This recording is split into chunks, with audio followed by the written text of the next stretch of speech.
వరుసగా మూడోసారి శ్రీకాకుళం నుంచి ఎంపీగా ఎన్నికైన రామ్మోహన్ నాయుడిని కేంద్ర మంత్రి పదవి వరించింది. అప్పుడు తండ్రి, ఇప్పుడు కుమారుడు. శ్రీకాకుళానికి 2 సార్లు కేంద్ర కేబినెట్ పోస్టు దక్కింది. కేంద్ర మాజీ మంత్రి దివంగత ఎర్రన్నాయుడు కుమారుడిగా రామ్మోహన్ నాయుడు రాజకీయ అరంగేట్రం చేశారు. 2019 ఎన్నికల్లో రాష్టమంతటా వైసీపీ గాలివీచిన తట్టుకుని ఎదురుడ్డి నిలబడి ఎంపీగా గెలిచారు.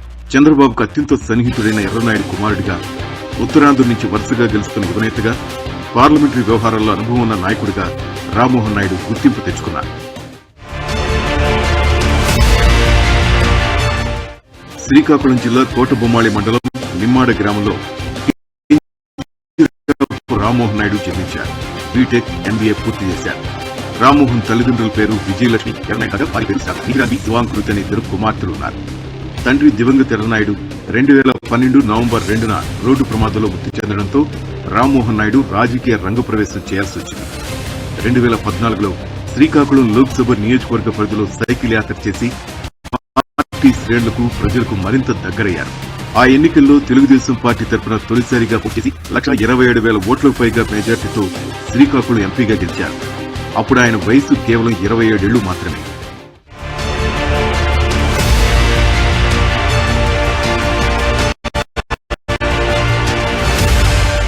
రామ్మోహన్ నాయుడు వ్యక్తిత్వం, వ్యవహార శైలి ప్రజలు టీడీపీ చంద్రబాబు మరింత దగ్గర చేశాయి. చంద్రబాబుకు అత్యంత సన్నిహితుడిగా మెలిగిన ఎర్రనాయుడు తనయుడిగా తొలి అవకాశం వచ్చినా పనితీరు, విధేయత ఉన్నత స్థాయికి ఎదగడానికి దోహదపడ్డాయి. ఎన్నికల ముందు జిల్లా ప్రతి సందర్భంలో రామ్మోహన్ నాయుడుపై చంద్రబాబు ప్రశంసల జల్లు కురిపించారు.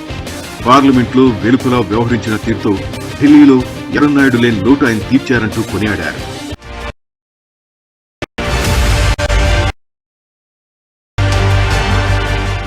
2024 సార్వత్రిక ఎన్నికల్లో 3.27 లక్షల ఓట్ల మెజార్టీతో రామ్మోహన్ నాయుడు గెలిచారు.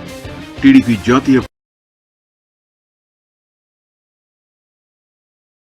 టీడీపీ రాష్ట్ర అధ్యక్షుడు ఎమ్మెల్యేగా బాధ్యతలు నిర్వర్తించారు. ఈ ఎన్నికల్లో ఆమె భర్త ఆదిరెడ్డి వాసు అక్కడి నుంచి ఎమ్మెల్యేగా గెలుపొందారు. రామ్మోహన్ భార్య శ్రావ్య తండ్రి బండారు సత్యనారాయణమూర్తి అనకాపల్లి జిల్లా మాడుగుల నుంచి ఎమ్మెల్యేగా గెలుపొందారు.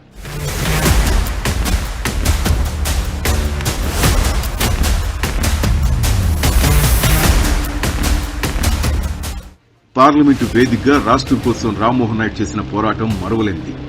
సూటిగా చేసే ప్రసంగాలతో ప్రజల్లో ఆయన పరపతి పెరిగింది. తెలుగు, హిందీ, ఆంగ్ల భాషలో ప్రావీణ్యంతో పార్లమెంటు చర్చల్లో ఆయన ఇప్పటికే ముద్ర వేశారు. ఎర్రనాయుడు 37 ఏళ్ల వయసులో కేంద్ర మంత్రి కాగా రామ్మోహన్ నాయుడుకు అదే వయసులో అదే పదవి దక్కింది. తండ్రికి తగ్గ తనయుడిగా మంచి గుర్తింపు తెచ్చుకున్న ఆయనకు కేంద్ర మంత్రివర్గంలో స్థానం ఖరారు కావడంతో టీడీపీ నాయకులు, కార్యకర్తలు, అభిమానులు హర్షం వ్యక్తం చేస్తున్నారు.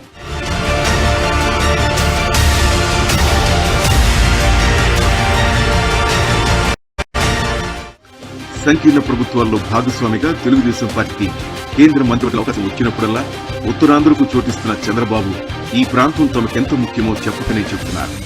1996లో యునైటెడ్ ఫ్రంట్ ప్రభుత్వంలో టీడీపీ చేరడంతో కేంద్ర గ్రామీణాభివృద్ది, ఉపాధి కల్పన శాఖ మంత్రిగా కింజరాపు ఎర్రనాయుడికి అవకాశం ఇచ్చారు.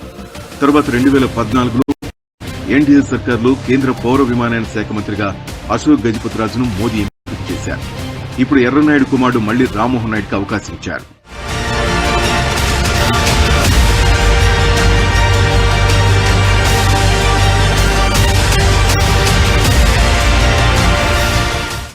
ఏపీ ప్రజల కోసం రామ్మోహన్ నాయుడు ఎనలేని పోరాటం చేశారు.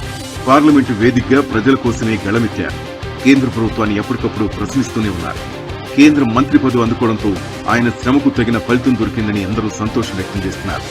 రాష్ట్ర అభివృద్ధికి పాటుపడతారని ఆశాభావం వ్యక్తం చేస్తున్నారు.